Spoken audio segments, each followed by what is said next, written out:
He joins us now from Berea, Ohio. And Daniel, Shedeur Sanders was held out of practice on Saturday with soreness in his throwing arm. What is the latest you can tell us about his availability for this week?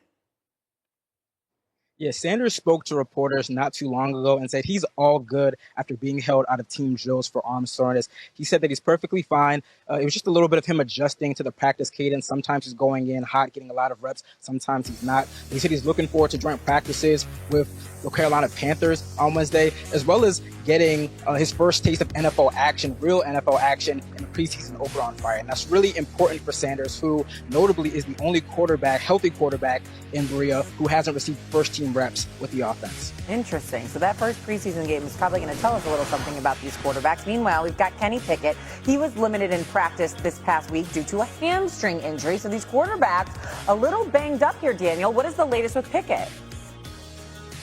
Yeah, a team source told me this morning that Pickett is going to continue to be limited by that hamstring injury that cost him 3 straight practices. The past couple of days, he's just been limited to individual drills, throwing to wide receivers and running backs, but he's not yet completing or participating in 11-on-11s or 7-on-7s.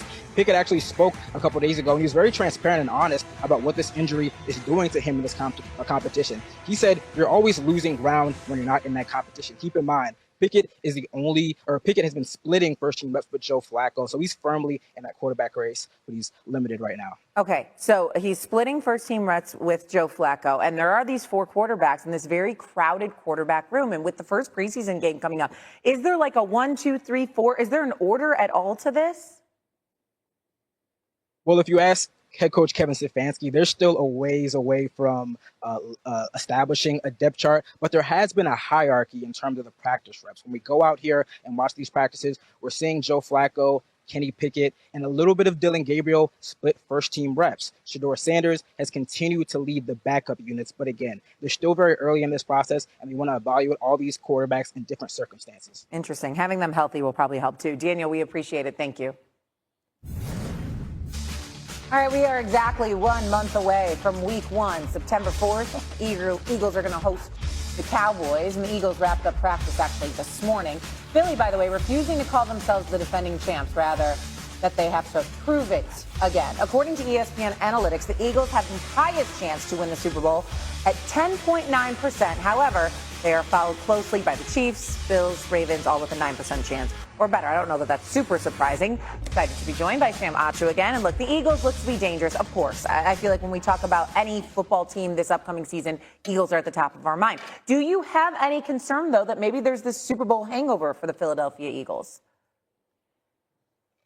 I don't have a concern on the defensive side of the ball. I think that Vic Fangio and that defense is going to be elite. I played for Vic for 4 of my 9 NFL years, and I remember we would watch film for 30 minutes of just tackling the night before the game, right? Look at Jordan Davis. He's lost 26 pounds for that defense. My one concern is Saquon Barkley's health. That's it. The Philadelphia Eagles, when it comes to their offense, they're elite when they can run the football. Not just last year, but ever since Nick Sirianni got to the team. Them running the football has opened up their entire offense and also allowed the defense to get rest as well. Saquon had a career year last year. If he's not healthy, and we've seen issues in the past with Saquon's health, it could be a problem for Philadelphia because teams can hone in on the pass game. They won't be as worried about the run. The change in offensive coordinator does make me nervous. The last time they had changes at the coordinator position, obviously they didn't live up to the full potential. However, if the Eagles were not able to defend that NFC crown, do you have 3 teams in mind you think could maybe overtake them?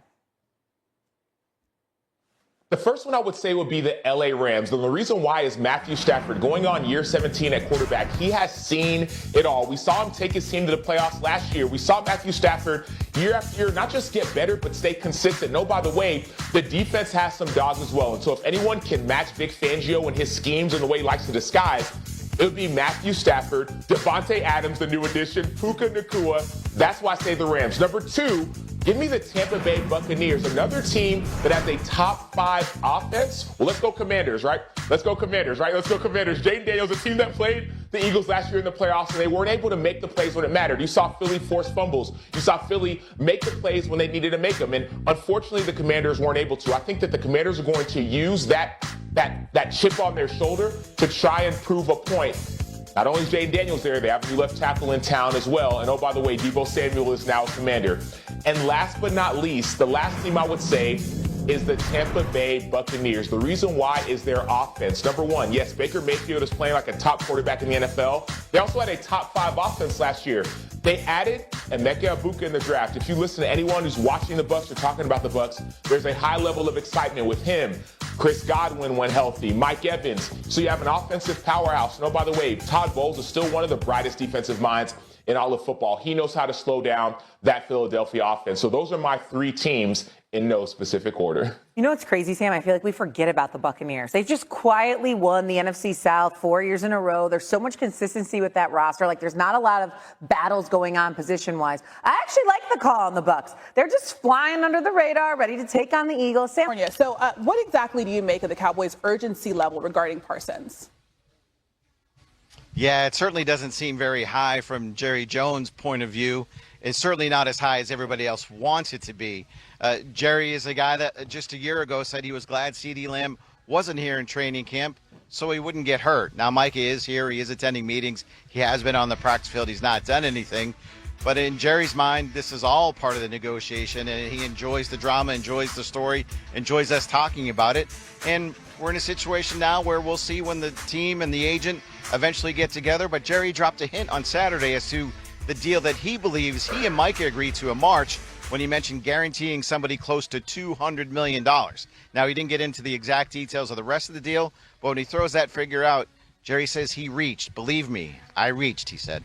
All right, we'll see what happens with that, because obviously there's a lot of drama there. We know that the fans were cheering for him. So where do things go now for Parsons and the Cowboys? Well, it's really, you wait for them to start talking, as simple as that. But Micah has said he doesn't want to be here. Can that change? Myles Garrett said he didn't want to be a Brown, and 30 days later, he was still a Brown with a contract extension. You know, Jerry has a history of doing this with players, of making everybody wait, making us wait, and they eventually get things done. But I don't know. I thought the interesting part of Saturday's practice, Jerry has a perch in the middle of the field where he watches practice. Sitting on the grass underneath him was Micah. It was quite a juxtaposition of wanting Micah on the field and seeing where Micah was. And oh, by the way, the fans, they get let go at a few "we want Micah" chants. Yeah. I'm sure we'll see some again today. When the Cowboys return to the practice field. It's a very odd picture in my mind, just Jerry Jones and Micah Parsons, just the looming situation going on there. All right, we'll see what happens. Todd, thank you.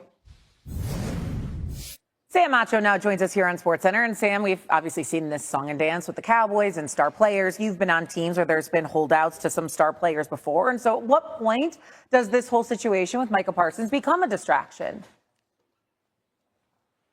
It does not become a distraction for the players until